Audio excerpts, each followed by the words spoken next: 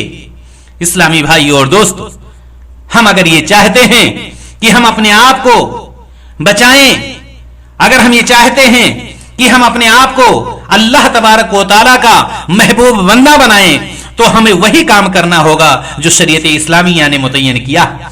اور آپ یہ جانتے ہیں کہ زبان کی سب سے خطرناک آفت یا زبان کی سب سے خطرناک لغزش چغل خوری۔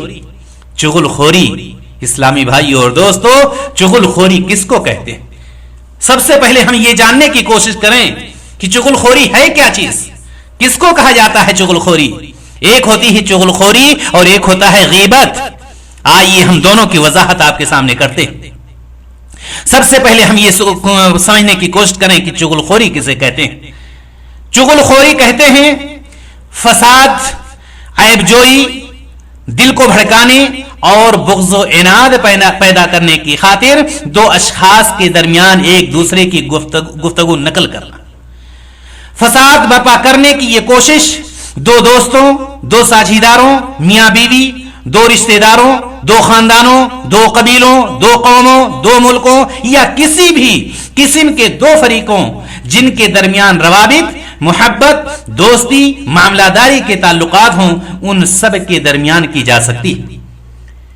اور چغل خوری ایک ایسی خطرناک چیز ہے جو بغض و حسد پیدا کرتی ہے، احباب و اقارب کے درمیان تفریق ڈالتی ہے اور معاشرہ کے اندر عداوت و دشمنی پھیلاتی ہے۔ ایسے کتنے واقعات ہیں کہ چغل خوری نے دو صاف دل دوستوں کو جدا کر دیے، دو صاف دل دوستوں کو جدا کر دیا، کتنے رشتے ناطے توڑ دیے، ان کے مابین موجود تعلقات اور الفت و محبت کو پامال کر کے رکھ دیا اور معاشرہ میں بگاڑ اور رنجش کا سبب بنی۔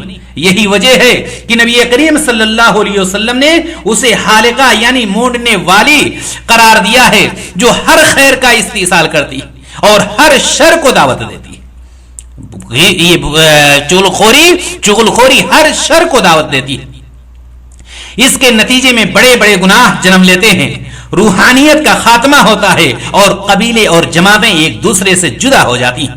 چغل خور کے بارے میں جناب محمد رسول اللہ صلی اللہ علیہ وسلم نے سخت وعید فرمائی اور اسے بدترین لوگوں میں شمار کیا۔ اللہ کے رسول صلی اللہ علیہ وسلم ارشاد فرماتے ہیں، مسند احمد کی یہ روایت ہے کہ اللہ کے بہترین بندے وہ ہیں جنہیں دیکھ کر اللہ یاد آ جائے۔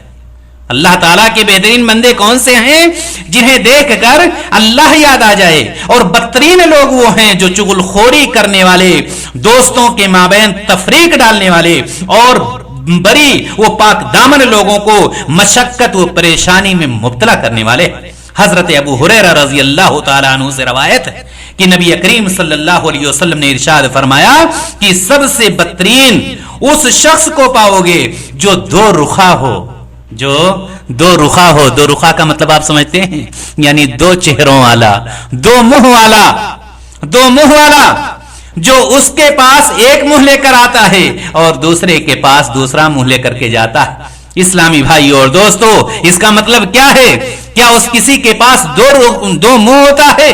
کیا کسی کے پاس دو رخ ہوتا ہے؟ نہیں، دو منہ نہیں ہوتا ہے، دو رخ نہیں ہوتا ہے. لیکن انسان ایک جگہ پر ایک بات کرتا ہے اور دوسری جگہ پر دوسری بات کرتا ہے. ایسے شخص کا مقصد یہ ہوتا ہے کہ دونوں فریق سے قربت حاصل کر لے اور دونوں کو علیحدہ طور پر اپنی حمایت و تائید کا یقین دلا دے. پھر ان سے ایک دوسرے کی باتیں بتائے جس سے ان کے درمیان نفرت، عداوت، ظلم و زیادتی میں اضافہ ہو، بغض و حسد کی جڑیں مضبوط ہوں اور فتنہ و فساد کی آگ بھڑک اٹھے. اسی لیے یہ شخص ایسا کام کرتا ہے. بیان کیا جاتا ہے کہ حضرت عمر بن عبدالعزیز رحمہ اللہ کے پاس ایک آدمی آیا.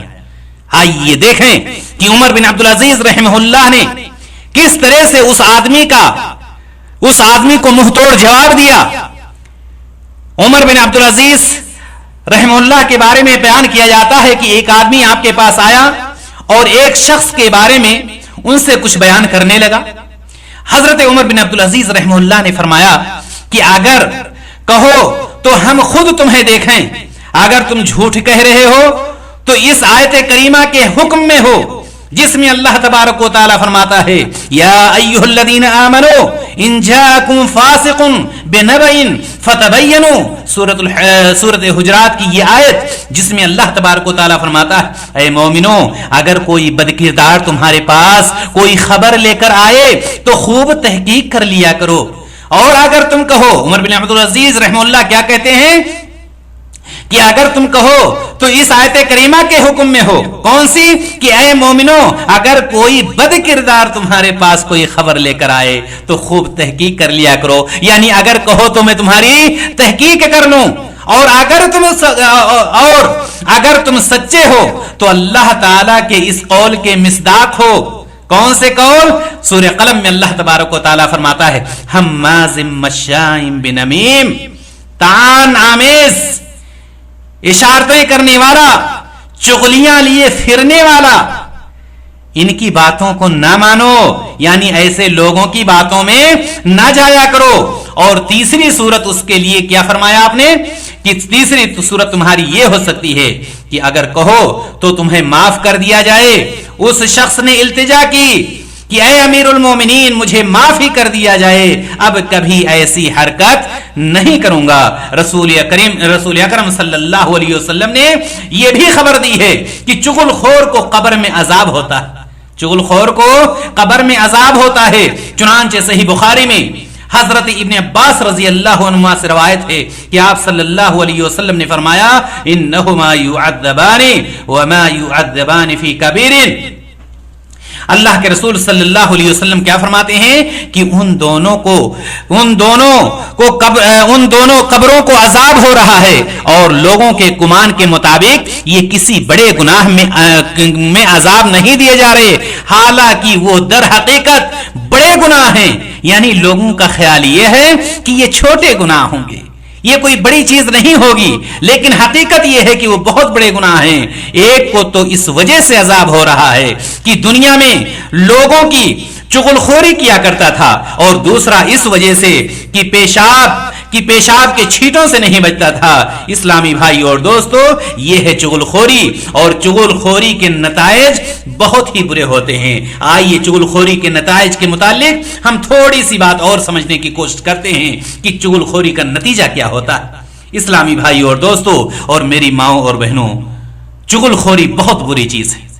بسا اوقات لوگ یہ سمجھتے ہیں کہ چغلخوری ایک معمولی بیماری ہے. جیسا کہ حدیث میں آیا، اللہ کے رسول صلی اللہ علیہ وسلم نے فرمایا کہ لوگ یہ سمجھ رہے ہوں گے کہ ان دو قبروں والوں کو جو عذاب ہو رہا ہے وہ معمولی چیز ہے. حالانکہ معمولی چیز نہیں ہے، یہ بہت بڑے گناہ کی وجہ سے ان کو عذاب دیا جا رہا ہے. جس کا علاج لوگ اس کو معمولی سمجھتے ہیں اور یہ سمجھتے ہیں کہ یہ معمولی بیماری ہے جس کا علاج بآسانی ممکن ہے. لیکن یہ چغلخوری کی خطرناکی کی انتہا کو واضح کرتا ہے. یاد رکھیں کہ یہ چغلخوری کوئی چھوٹی چیز نہیں ہوا کرتی ہے. اس کے نتیجے میں لوگوں کے درمیان فوٹ اور زمین میں فساد برپا ہو جاتا ہے. آئیے ہم آپ کو امام ذہبی رحمہ اللہ کی کتاب الکبائر سے ایک واقعہ بیان کرتے ہیں کہ چغلخوری کتنی بڑی چیز ہے اور انسان کو کہاں سے کہاں پہنچا دیتی ہے. حماد بن سلمہ رحمہ اللہ بیان کرتے ہیں کہ ایک شخص نے، ہماری مائیں اور بہنیں غور سے سنیں چونکہ ان کے اندر یہ ساری چیزیں بہت زیادہ پائی جاتی ہیں. حماد بن سلمہ رحمہ اللہ بیان کرتے ہیں کہ ایک شخص نے غلام فروخت کیا یعنی بیچا اور خریدنے والے کو بتا دیا کہ یہ صرف چغلخور ہے، باقی کوئی عیب اس کے اندر نہیں. یعنی ایک شخص غلام کو بیچنے کے لیے گیا اور جو خریدنے والا تھا خریدنے والے سے یہ بتلا دیا کہ اس کے اندر ایک عیب ہے کہ یہ چغلخور ہے اور دوسرا عیب نہیں پایا جاتا ہے. خریدار کو اس عیب کے باوجود غلام قابل قبول تھا، یعنی وہ یہ جان گیا کہ یہ چغلخور ہے، اس کے باوجود اس نے غلام کو پسند کر لیا، چنانچہ اس نے خرید لیا. ابھی غلام نے چند ہی روز گزارے تھے کہ مالک کی بیوی سے کہا کہ تمہارے شوہر تم کو پسند نہیں کرتے اور تم پر سوکن لانا چاہتے ہیں، کیا تم چاہتی ہو کہ وہ تمہارے ساتھ مہربانی سے پیش آئے؟ بیوی نے کہا ہاں. غلام نے کہا جب تمہارا شوہر سو رہا ہو اس طرح سے اس کی داڑھی کے بال کاٹ دو. ٹھیک ہے، آپ نے سمجھ لیا. بیوی سے کیا کہا؟ بیوی سے یہ کہا کہ تمہارے اوپر سوکن لانا. سوکن کا مطلب یہ کہ تمہارا شوہر دوسری شادی کرنا چاہتا ہے اور اگر تم اس کی خوشیاں حاصل کرنا چاہتی ہو، اگر تم اس کو اپنا بنانا چاہتی ہو تو یہ کام کر جاؤ. اس نے کہا ٹھیک ہے، بیوی راضی ہوگی. اس کے بعد وہ غلام کہاں جاتا ہے؟ شوہر کے پاس جاتا ہے اور کہتا ہے کہ تمہاری بیوی نے دوسرا یار بنا لیا ہے، یعنی وہ غلط ہے، کسی اور کے ساتھ رہتی ہے اور تم کو قتل کرنے کا ارادہ رکھتی ہے، تم کو وہ قتل کر دے گی. کیا تم حقیقت جاننا چاہتے ہو؟ اگر تمہیں ہماری بات پر یعنی یقین نہیں آ رہا ہے تو کہو تو میں حقیقت بتلا دوں تم کو. مالک نے کہا بالکل، ہمیں تو اپنی عورت پر کبھی شبہ نہیں ہوا، لیکن اگر تم کہہ رہے ہو تو ٹھیک ہے، ہم آزما لیتے ہیں، کیا حقیقت میں ہماری بیوی ایسی ہے؟ غلام نے مشورہ دیا کہ بناوٹی سو جائیے، دیکھیے آپ کی بیوی آپ کو قتل کرنا چاہتی ہے، آپ بناوٹی سو جائیے. آدمی نے ایسا ہی کیا. بیوی بال مونڈنے کے لیے اس طرح لے کر آئی، چونکہ اس غلام نے یہ کہا تھا کہ اس کے داڑھی کے بال کاٹ دو، تو وہ قتل کرنے نہیں آ رہی تھی بلکہ بال کاٹنے کے لیے آ رہی تھی. تو آدمی نے سمجھا کہ قتل کرنا چاہتی ہے، اس لیے اس طرح چھینا اور اس کو قتل کر دیا. بیوی کو شوہر نے اس طرح چھین کر، چونکہ وہ بناوٹی سو رہا تھا، اس طرح چھین کر کے اس کو قتل کر دیا. اس کے بعد آدمی اور عورت کے خاندان والے آئے اور دونوں گروہوں میں خوب جنگ ہوئی. کہنے کا مطلب یہ ہے کہ ایک شخص، ایک غلام جس کو یہ جان کر کے لایا گیا تھا کہ اس کے اندر ایک چھوٹی سی بیماری ہے اور وہ بیماری یہ ہے کہ اس کے اندر چغلخوری کی عادت پائی جاتی ہے اور اس کو یہ سمجھا گیا تھا کہ یہ کوئی عام چیز، کوئی اہم چیز نہیں ہے. لیکن اس غیر معمولی چیز کو نے، جس کو انسان غیر معمولی سمجھ رہا تھا، اس نے ایسا کرشمہ دکھایا کہ دو خاندانوں کے درمیان بلکہ کبھی کبھار یہ ہوتا ہے کہ دو ملکوں کے درمیان اس سے فساد پیدا ہو جاتا ہے. اسلامی بھائی اور دوستو، کہنے کا مطلب یہ ہے کہ چغلخوری بہت ہی بری چیز ہے اور انسان کو اس سے بچنا چاہیے اور شریعت اسلامیہ نے اس سے منع فرمایا. اسی طرح سے زبان کی لغزشوں میں سے ایک لغزش میں نے شروع میں بتلایا تھا، غیبت۔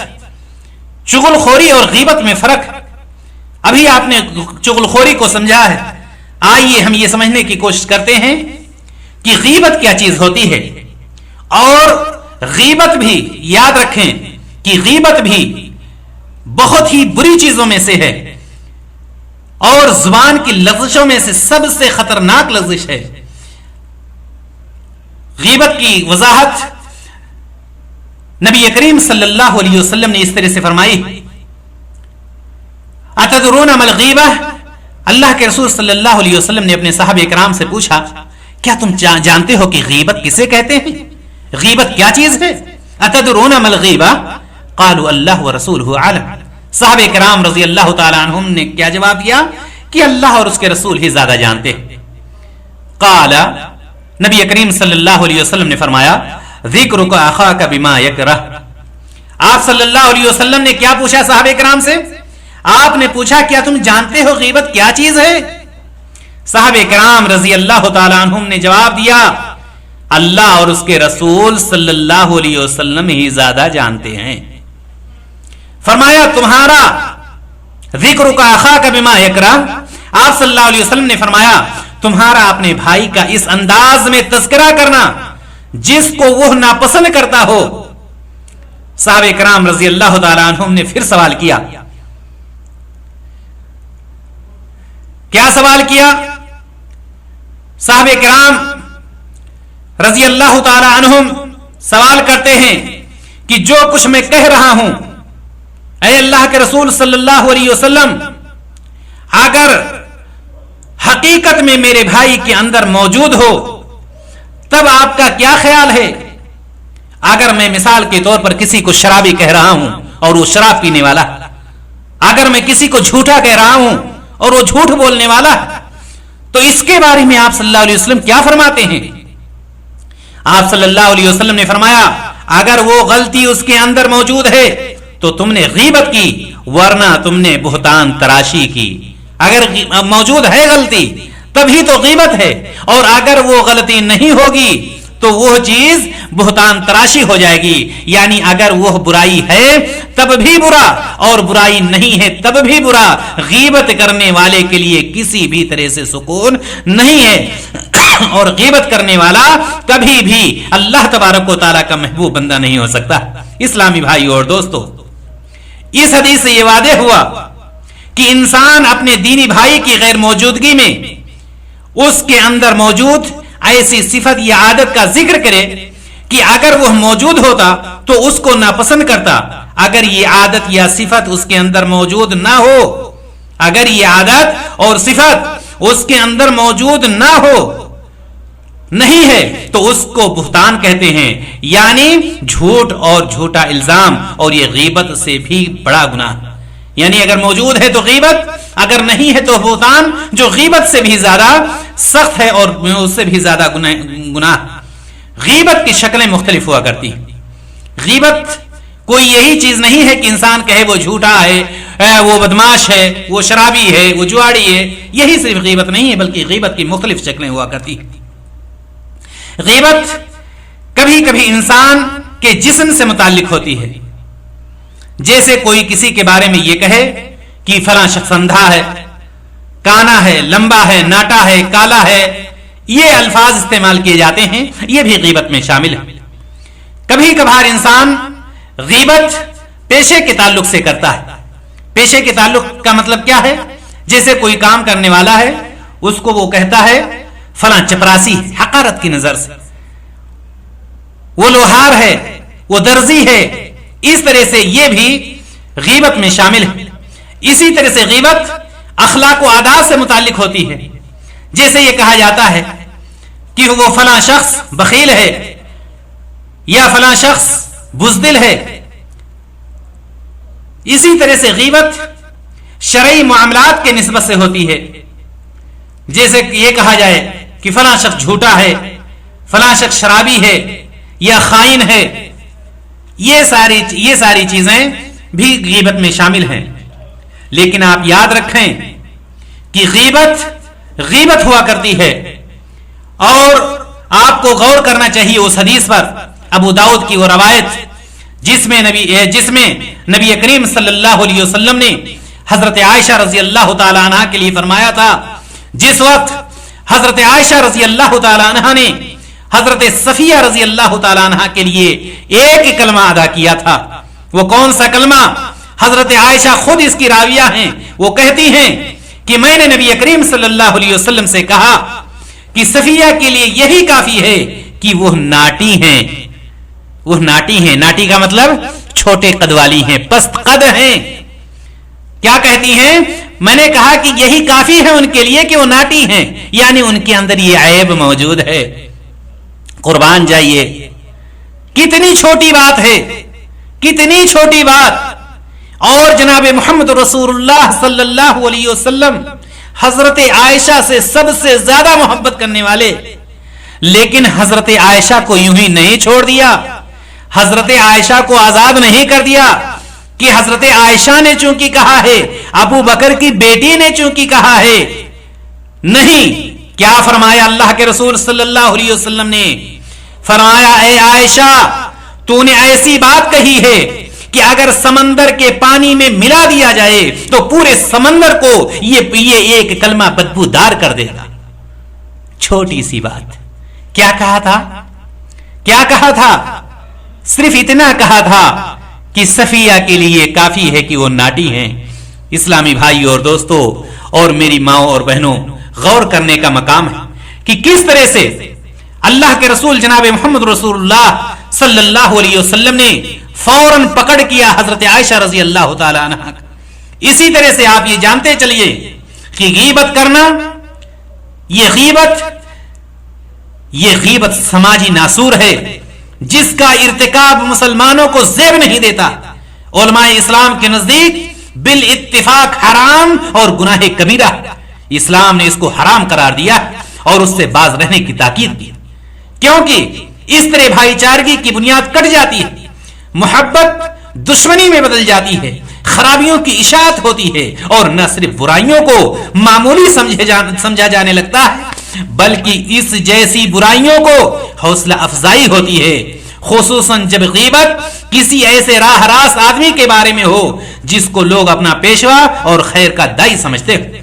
اسلامی بھائی اور دوستو، غیبت سے نفرت دلانے کے لیے قرآن کریم نے غیبت کرنے والے کو اس شخص سے تشبیہ دی ہے جو اپنے مردہ بھائی کا گوشت کھاتا ہے۔ اللہ تبارک و تعالیٰ قرآن مقدس میں کیا ارشاد فرماتا ہے؟ اللہ تبارک و تعالیٰ فرماتا ہے وَلَا يَغْتَبْ بَعْضُكُمْ بَعْضًا أَيُحِبُّ أَحَدُكُمْ أَن يَأْكُلَ لَحْمَ أَخِيهِ مَيْتًا فَكَرِهْتُمُوهُ۔ اللہ تبارک و تعالیٰ نے سورہ حجرات میں یہ فرمایا، تم آپس میں ایک دوسرے کی غیبت نہ کرو۔ کیا فرمایا؟ تم آپس میں ایک دوسرے کی غیبت نہ کرو۔ کیا تم میں سے کوئی اپنے مردہ بھائی کا گوشت کھانا پسند کرتا ہے؟ اللہ تبارک و تعالیٰ سوال کر رہا ہے، کیا کوئی یہ پسند کرتا ہے کہ اپنے مردہ بھائی کا گوشت کھائے؟ اور پھر کہتا ہے نہیں، تم خود اس سے گھن کھاتے ہو۔ تو جو شخص اپنے بھائی کی عدم موجودگی میں اس کے خلاف باتیں کرتا ہے، ایسے ہی ہے جیسے کوئی دانتوں سے اسے نوچ رہا ہے اور اس کا گوشت کھا رہا ہے اور وہ مردہ جس کی وجہ سے نوچنے اور کھانے کی تکلیف کو محسوس نہیں کرتا۔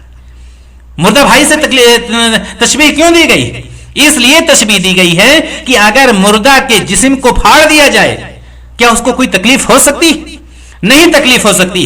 اسی طرح سے چونکہ بھائی موجود نہیں ہوتا، اس کے پیٹھ پیچھے یہ غیبت کی جاتی ہے، وہ نہیں موجود ہوتا ہے اس لیے اس کو احساس نہیں ہوتا۔ بالکل یہی مثال جیسے مردہ کے جسم کو کاٹا جائے اور اس کو پتہ نہ چلے۔ اسلامی بھائی اور دوستو، آئیے ہم ایک واقعہ اور سنتے ہیں حضرت ماعز رضی اللہ تعالی عنہ کا۔ حضرت ماعز مشہور صحابی،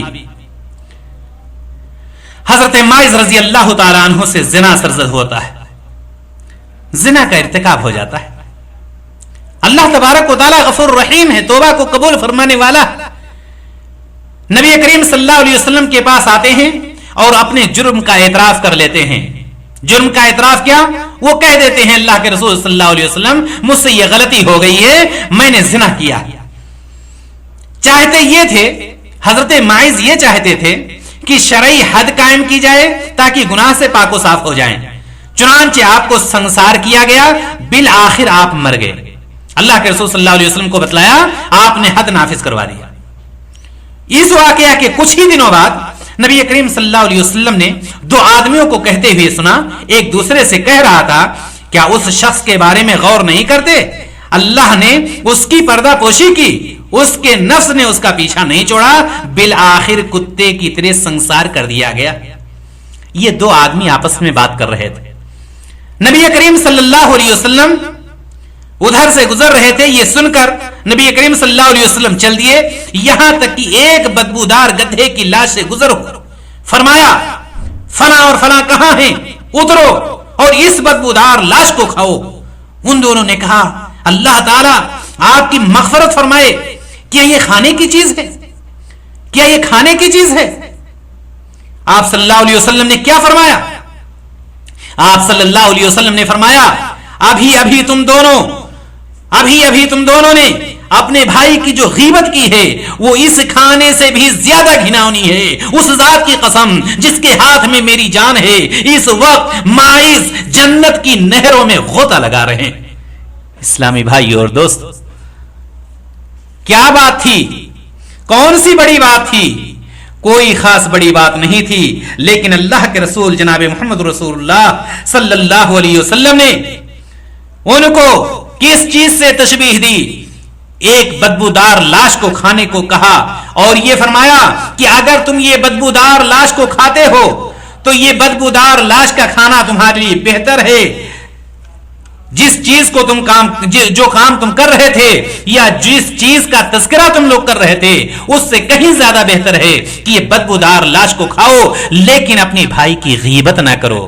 کہنے کا مطلب یہ ہے کہ چاہے وہ غیبت ہو، چاہے وہ چغل خوری ہو، اللہ تبارک و تعالی دونوں چیزوں میں سے کسی کچھ چیز کو بھی پسند نہیں فرماتا۔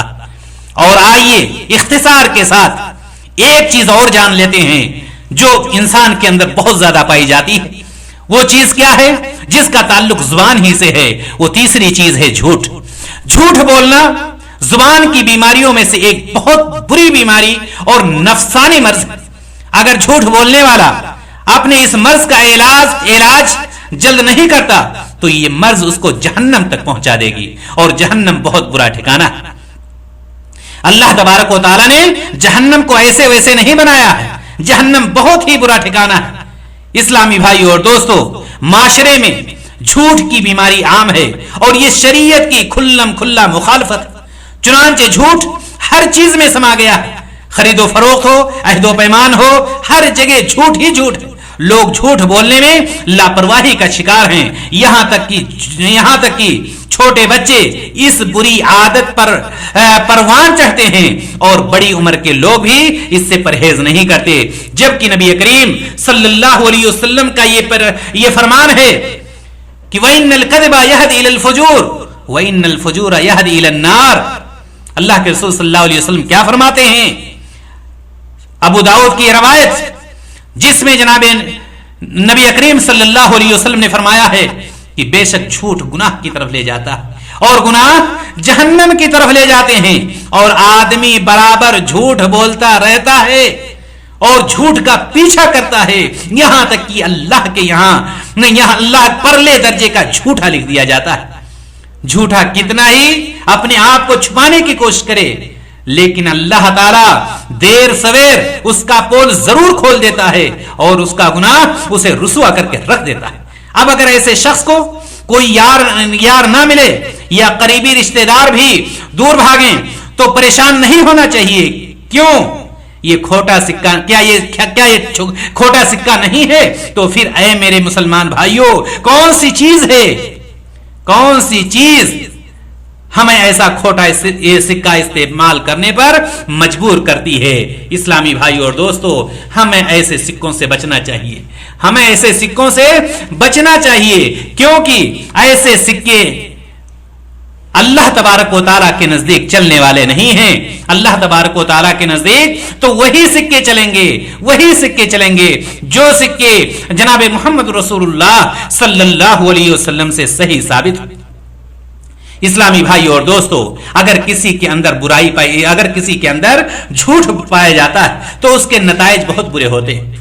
سب سے پہلی بات تو یہ کہ وہ شک و شبہ کی نظر سے دیکھا جاتا ہے، جھوٹا ہمیشہ تہمت اور شک کی نظروں سے دیکھا جاتا ہے، اور اسی طرح سے جھوٹ منافقین کی علامتوں میں سے ایک علامت ہے۔ اللہ کے رسول صلی اللہ علیہ وسلم ارشاد فرماتے ہیں کہ اربع من کن فیہ کان منافقا خالصا، جس کے اندر 4 عادتیں پائی گئیں وہ پکا منافق ہے، اور جس کے اندر ان میں سے کوئی ایک عادت پائی گئی اس کے اندر نفاق کی ایک علامت ہوگی، الا یہ کہ اس سے وہ باز آ جائے۔ 4 علامتیں کون سی ہیں؟ جب کسی چیز پر امین بنایا جائے تو خیانت کرے، نمبر 2 جب گفتگو کرے تو جھوٹ بولے، اور نمبر 3 جب پیمان باندھے تو غداری کرے، اور نمبر 4 یہ ہے کہ جب جھگڑا کرے تو گالی گلوچ پر اتر آئے۔ اللہ کے رسول صلی اللہ علیہ وسلم نے یہ فرمایا کہ یہ منافق کی علامتوں میں سے ایک علامت ہے۔ اسی طرح سے موت کے بعد جھوٹ کا بہت ہی خطرناک انجام ہوتا ہے، بہت خطرناک، اور اتنا کہہ دینا کافی ہے کہ جھوٹا ایسی راہ چلتا ہے جو جہنم تک لے جاتی ہے، ایسے راستے پر چلتا ہے جو راستہ اس کو جہنم میں پہنچا دیتا ہے، یہی کہہ دینا کافی۔ اور اللہ کے رسول صلی اللہ علیہ وسلم نے فرمایا کہ انسان جھوٹ بولتا رہتا ہے یہاں تک کہ وہ جھوٹ اس کو جہنم میں پہنچا دیتی۔ اسلامی بھائی اور دوستو، جھوٹے کو قیامت کے دن ایسا عذاب دیا جائے گا جس کو سن کر بدن کانپ جاتا ہے، بدن کانپ جاتا ہے۔ آپ صلی اللہ علیہ وسلم نے اپنا خواب بیان کرتے ہوئے فرمایا کہ ہم ایک ایسے آدمی کے پاس آئے جو چت لیٹا ہوا تھا، اور جس کے پاس ایک شخص لوہے کی دانتی لیے کھڑا تھا۔ یہ شخص اس آدمی کے چہرے کے ایک حصہ کی طرف آتا اور اس کے جبڑے کو گدی تک چیرتا ہوا چلا جاتا، پھر نتنے کو گدی تک، پھر آنکھ کو گدی تک چیر دیتا، اس کے بعد دوسرے حصے کی طرف آتا ہے اور وہی کچھ کرتا ہے جو پہلے حصے کے ساتھ کیا تھا۔ اس طرح ایک حصہ سے فارغ نہیں ہوتا کہ دوسرا حصہ پہلے کی طرح درست ہو جاتا ہے، اور یہ چیر پھاڑ کا عمل مسلسل جاری رہتا ہے۔ رسول اللہ صلی اللہ علیہ وسلم فرماتے ہیں کہ میں نے کہا سبحان اللہ، یہ کس شخص کا حال ہے؟ اللہ کے رسول صلی اللہ علیہ وسلم دیکھ کر پریشان ہو جاتے ہیں کہ یہ کون سا شخص ہے جس کی یہ حالت بنا دی گئی۔ فرشتے نے کیا کہا؟ یہ وہ شخص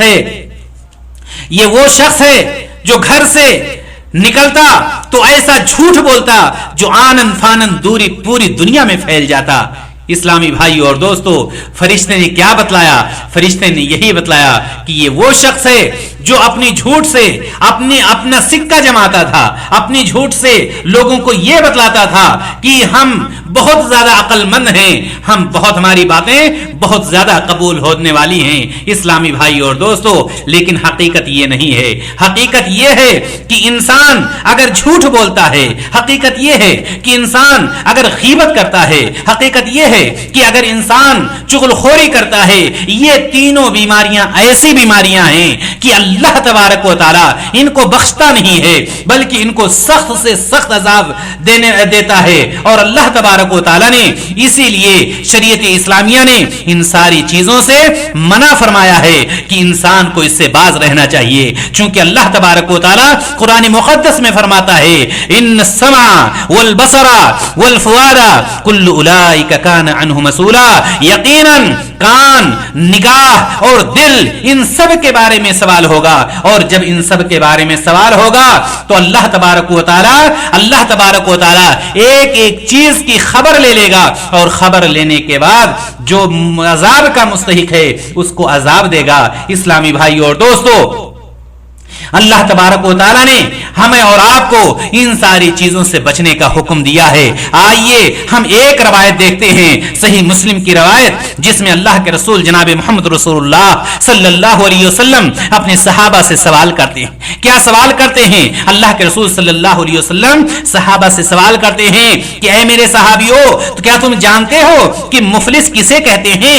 مفلس کون ہوتا ہے؟ مفلس کسے کہا جاتا ہے؟ مفلس کون ہے؟ صحابہ کرام نے عرض کیا اے اللہ کے رسول صلی اللہ علیہ وسلم مفلس وہ ہے جس کے پاس روپے پیسے نہ ہو, جس کے پاس سامان نہ ہو, جس کے پاس کھانے پینے کی چیزیں نہ ہو, جس کے پاس کپڑے نہ ہو. اللہ کے رسول صلی اللہ علیہ وسلم پوچھتے ہیں مفلس کون ہے؟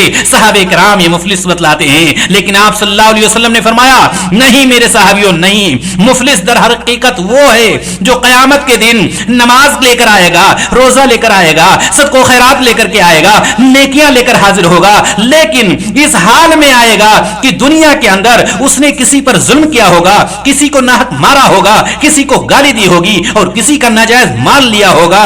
تو ان میں سے ہر ایک اس کی نیکیوں میں سے اس کے ظلم کے بقدر نیکیاں لے لے گا, اور اگر اس کی نیکیاں ختم ہو گئیں تو ان کے گناہ ان پر لاد دیے جائیں گے اور پھر ان گناہوں کے ساتھ اسے جہنم میں ڈال دیا جائے گا. جناب محمد رسول اللہ صلی اللہ علیہ وسلم نے فرمایا میرے صحابیوں مفلس ایسے شخص کو کہا جاتا ہے. اور اسلامی بھائی اور دوستو آپ یاد رکھیں کہ اللہ کے رسول جناب محمد رسول اللہ صلی اللہ علیہ وسلم نے جس چیز سے ہمیں منع کیا ہے اس چیز میں ہمیں کبھی بھی فائدہ نہیں ہو سکتا. جس چیز سے اللہ کے رسول صلی اللہ علیہ وسلم نے روک دیا ہے اس چیز میں فائدہ نہیں ہو سکتا. ابھی غیبت کی بات چل رہی تھی, چغل خوری کی بات چل رہی تھی, اور غیبت اور چغل خوری کیا ہے اللہ کے رسول صلی اللہ علیہ وسلم نے ان ساری چیزوں کی وضاحت کر دی ہے. لیکن آئیے ہم دیکھتے ہیں ایک چیز جان کر کے ہم اپنی بات کو ختم کرتے ہیں کہ غیبت کس کو کہتے ہیں. آئیے حسن بصری رحمہ اللہ کو کون نہیں جانتا, حسن بصری رحمہ اللہ کو کون نہیں جانتا ہے. حسن بصری رحمہ اللہ کو جب خبر ہوئی کہ ایک شخص نے ان کی غیبت کی ہے تو اس کے پاس تھال میں رکھ کر تازہ کھجور کا تحفہ ارسال کیا اور کہلا بھیجا.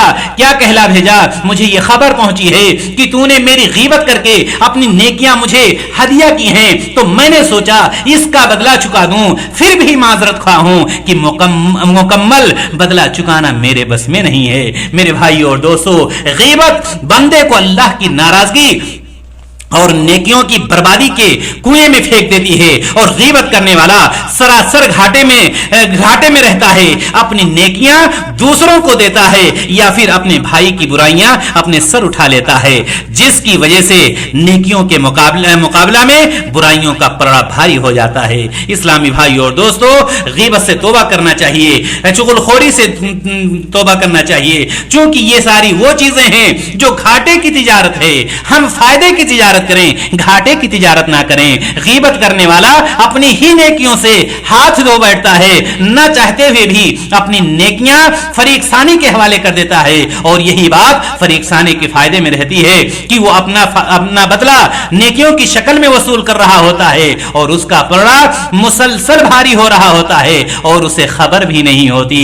اسلامی بھائی اور دوستو حضرت ابو امامہ باہلی رضی اللہ تعالیٰ عنہ بیان کرتے ہیں کہ بندہ کو روز قیامت جب اپنا نام اعمال دیا جائے گا وہ اس میں اپنی ایسی نیکیاں دیکھے گا جن کو اس نے کیا ہی نہیں. کہے گا اے پروردگار میرے کھاتے میں یہ نیکیاں کہاں سے آئیں؟ اللہ تعالیٰ فرمائیں گے, اللہ تعالیٰ کیا فرمائیں گے؟ اللہ تعالیٰ فرمائیں گے لوگوں نے دنیا میں تیری جو غیبت کی تھی یہ اس کا بدلہ ہے اور تجھے احساس تک نہیں ہوا تھا.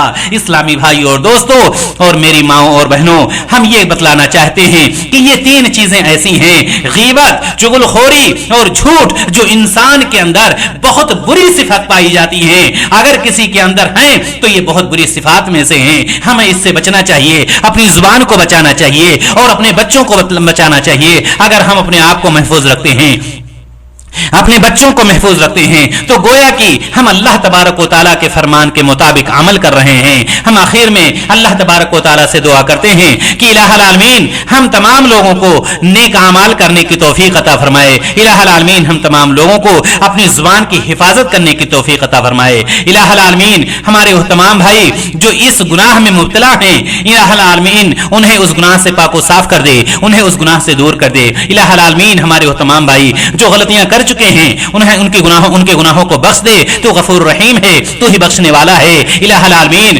ہم تجھ سے تیرے سامنے ہی ہاتھ پھیلاتے ہیں, تجھ سے ہی دعا کرتے ہیں. تو ہی بخش سکتا ہے, تو ہی ہمارے گناہوں کو درگزر فرما سکتا ہے. الہ العالمین تو غفور رحیم ہے. وآخر دعوانا ان الحمدللہ رب العالمین. السلام علیکم ورحمۃ اللہ وبرکاتہ.